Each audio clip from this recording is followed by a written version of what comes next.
YouTube, this is Easy Car Fix. Today we got a 907 charger. We're doing some spark plugs on it. It's really easy. Anybody can do it. We start with removing the cover. It just pops out. This vehicle got 2 per cylinder spark plugs in here.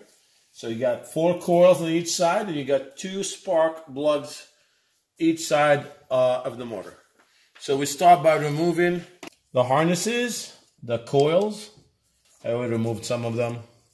And you got two bolts for each coil. And it's easy, you just get them with a 10mm bolts. And you got 2 on each side.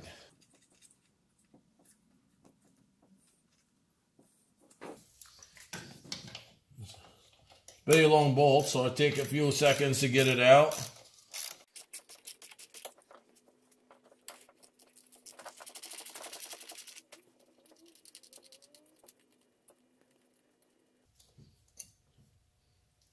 You got 2 on this one here. You pop the coil. See that? There's 2 plugs per cylinder on this one. I like to line them up the same way they came out. That way I know which one.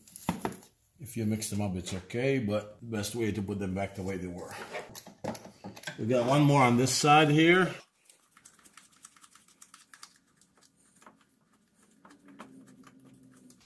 All right.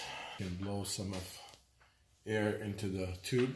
So we're gonna blow some air in the tubes. That way to make sure there's no dirt inside there. We take the plugs out, no chance of dirt getting into the cylinder. Let's see some of the dirt.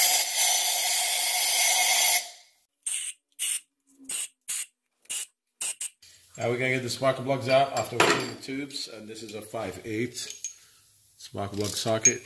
All right, you pop those out. What I like to do, I just like to loosen them up, and then this is very tight. Sometimes dirt gets on those threads, so it makes them slow coming out.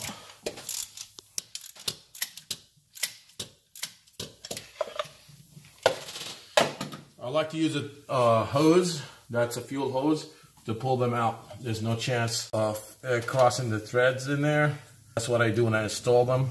Try to do it through the hose. I've been doing this for years and years, and this is the safest way to get the plugs out. This is the first plug. As you see, it's toasted. These plugs been in here 107,000 miles on this, and we are using iridium, okay, NJK. So what I do, I hook up to the hose again, and that's the best way to do this. You have no chance of crossing those threads. Anti-seize on it, a little bit here on the end of it. Make sure it doesn't get on the ends of the spark plug. And this is how I install it. I just stick it in there with the hose, and I just take my time. And it lines up perfectly in there.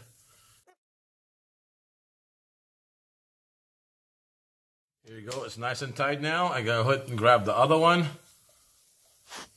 Here's the other one, same thing. You can see that little needle, it's almost gone. Nothing there left. Anti-seize on the threads, just throw a little bit on there. You just want them snug. Don't over tight them. That's it. They'll stop on their own. You go to the second one. Kind of tight here. What you can do, just drop the socket in there and then follow it with the ratchet. It did not work, so I end up having to be creative and add some of those reducers in there to make them just a little smaller, because I couldn't get the 6 inches and the 3 inches here. It's like too short. So as long as this one fit, which it does, what I'm gonna do, I'm just gonna drop it that way. And here, the 3 inches in there. Now we can go after it. All right, you hook up the harness back to the coil, and that completes one side, and you just do the other side the same thing I did this side. It's really not different. Then you put the cover back on. This is your cover.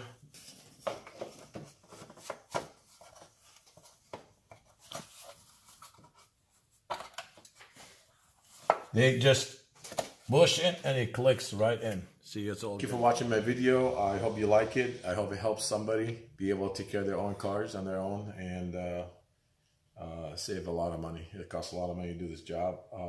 If you have any questions, please send me a message on your comments and I'll respond as soon as possible on that. Thank you so much for watching my video.